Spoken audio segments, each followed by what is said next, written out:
password manager yang bisa membantu kita. Nanti dia ingatkan, oh, password ini sudah sering kamu gunakan loh, jangan pakai ini. Bagikan OTP kepada siapapun, teman-teman, walaupun teman dekat, walaupun saudara ya. Karena khawatirnya ketika gadget saudara atau temannya di-hack, maka kenalah semuanya.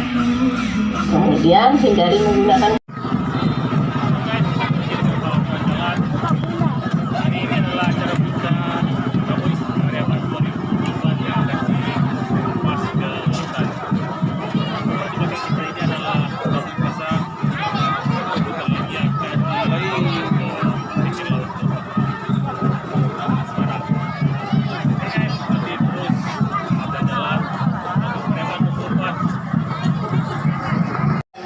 jadi kesel, marah, capek, bahkan mungkin ada yang nggak mau lagi punya medsos, nggak lagi.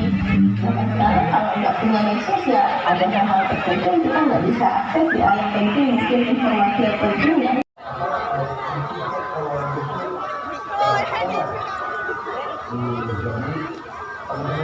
Hadirin dan undangan yang kami hormati,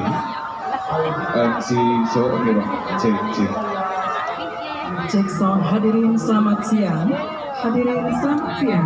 Lalu ada juga kebocoran data pribadi, buktinya kesan pasalnya 85%, kemudian